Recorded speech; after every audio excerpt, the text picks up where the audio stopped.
Today, I want to reiterate my commitment to go after judges, federal judges, who violate their oath of office.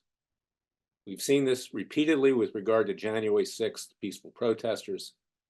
We've seen it with regard to Donald Trump in particular, some state judges as well. I might add, being that I'm from Florida, I have a really good experience generally with state judges in Florida. They are elected, accountable to the people. They don't have a chip on their shoulder. They have no axe to grind generally. But these federal judges, many of them are pure evil because they're above the law.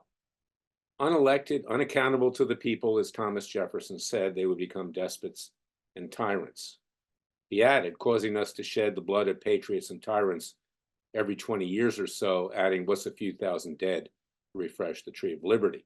Now, no one wants to hurt federal judges. I don't advocate violence against federal judges. I advocate taking strong legal action against these federal judges who are violating the rights of January 6th protesters, peaceful protesters, and Americans every single day.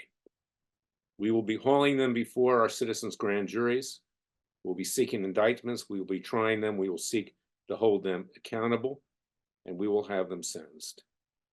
Because if you don't have honest federal judges who will stand in the stead for the American people, then you're going to have the government, our so-called government, walk all over us. And as Jefferson also said, when the people fear the government, there's tyranny, but when the government fears the people, there is liberty. We see it every single day. I see it in my practice. I see it with regard to others who are standing up for what they believe is right in this country.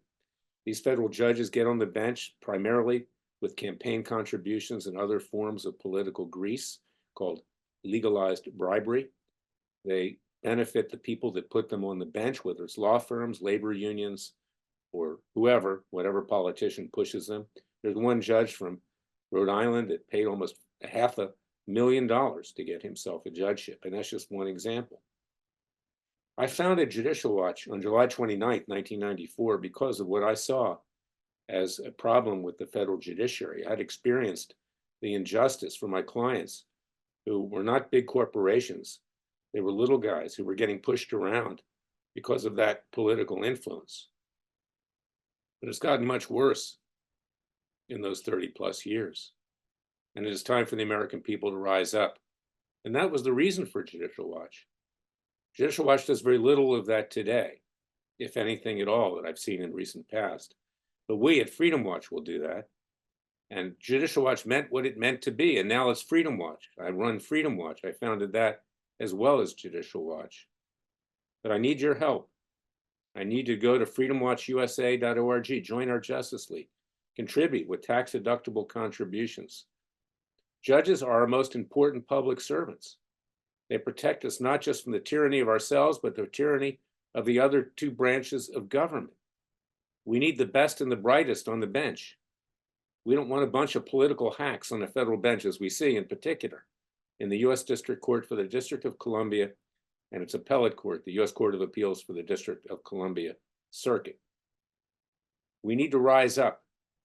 We need to be strong. We need to be bold. We cannot be afraid, because we don't have a country left unless we take care of business with our legal system. Our legal system is the most corrupt profession in this country today, and for that matter, worldwide. It's no accident that 90% of politicians, maybe greater, are lawyers. Lawyers can't tell the truth either. And when they become judges, they could become even resentful of the lawyers because they think the lawyers are making more money than they are. But they have lifetime tenure on the federal bench, and they do as they please.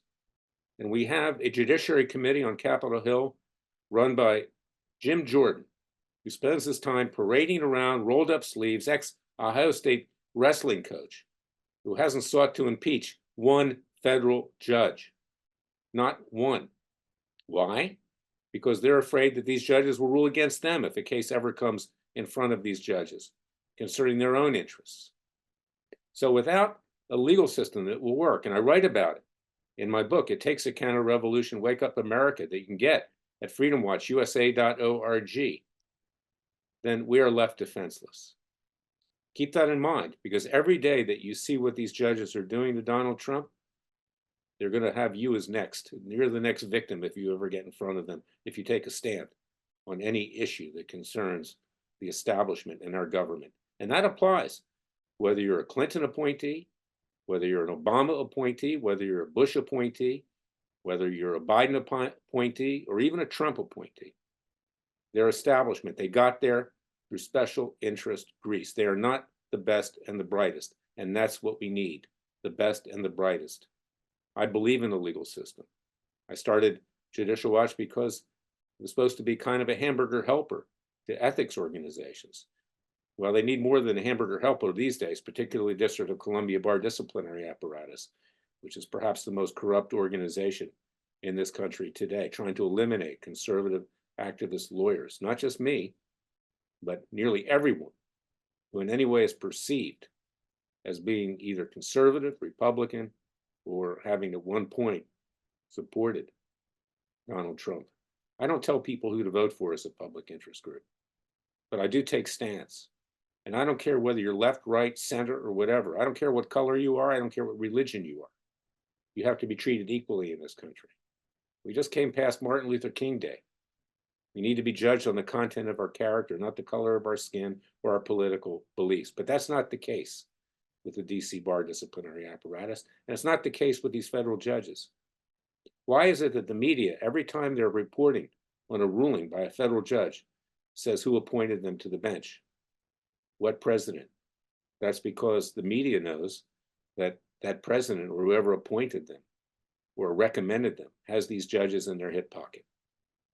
Cannot have a system of justice that is this corrupt at the federal level, top to bottom. So go to freedomwatchusa.org. We will hold these judges accountable. We will indict them, we will try them, we will have them convicted, and we will have them sentenced. And we'll seek to carry it out peacefully and legally through established law enforcement. Thank you for listening to me. This is my dire message for today. The country's going down the drain, and we don't have federal judges that will stand in the stead for the American people. God bless you. God bless your family. God bless America. Remember, the Father and Son will only help us if we help ourselves. I'll be back tomorrow with another special podcast. Until then, thank you for listening to me.